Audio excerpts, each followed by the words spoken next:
তত্ত্বাবধায়ক সরকার গঠনে 5 সদস্যের সার্চ কমিটি গঠনে একমত হয়েছে রাজনৈতিক দলগুলো। তবে এক ব্যক্তি দলীয় প্রধান এবং সরকার প্রধান হতে পারবেন কিনা এ বিষয়ে মতভিন্নতা রয়েছে বিএনপির সঙ্গে জামাত সহ অন্য কয়েকটি দলের। বিএনপি বলছে বিষয়টি জনগণের রায়ের উপর ছেড়ে দেওয়া উচিত, আর জামাত বলছে দলের মধ্যেও ক্ষমতার বিকেন্দ্রীকরণ থাকা দরকার। মিরাজ হোসেন গাজীর রিপোর্ট।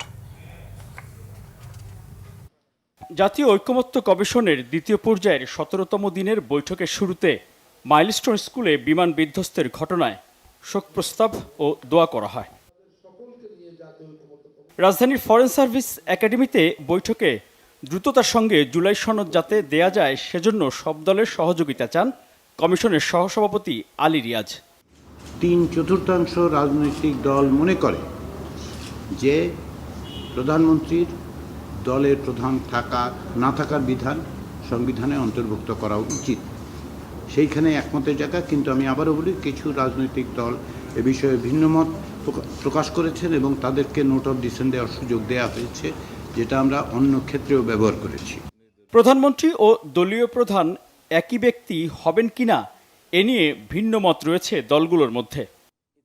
আমরা প্রধানমন্ত্রী, সংসদ নেতা এবং দলীয় প্রধান আলাদা আলাদা ব্যক্তি হওয়ার পক্ষে আমাদের মতামত রেখেছিলাম, কিন্তু ঐকমত্য কমিশনে বৃহত্তর স্বার্থের জায়গা থেকে প্রধানমন্ত্রী এবং সংসদ নেতা একই ব্যক্তি হবেন, কিন্তু প্রধানমন্ত্রী এবং দলীয় প্রধান আলাদা আলাদা ব্যক্তি হবেন। যে প্রধানমন্ত্রী যিনি হন তিনি দলীয় প্রধান হতে বাধা নাই, এবং সেটা দলীয় প্রধান যদি প্রধানমন্ত্রিত্ব হওয়ার ক্ষেত্রে অনেকটা অযোগ্যতা ঘোষণা করার মতো হয়, সেটা ডেমোক্রেটিক প্র্যাকটিস নয়।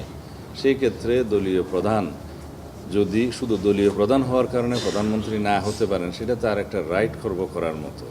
আর এটা রাজনৈতিকভাবে পার্লামেন্টারি পার্টিতে যারা মেজরিটি পান, মেজরিটি পার্টি নির্ধারণ করেন যিনি প্রধানমন্ত্রী হবেন। আমরা দুটো বলেছি, সেটা কি প্রধানমন্ত্রী এবং লিডার অফ দি হাউস একজন হতে পারবে এবং একজন হওয়া উচিত, কারণ লিডার অফ দি হাউস আর প্রাইম মিনিস্টার যদি এক না হয়, তাই পার্লামেন্টের ভিতরেই সামঞ্জস্যহীনতা হবে, নন রেফারেন্স হবে।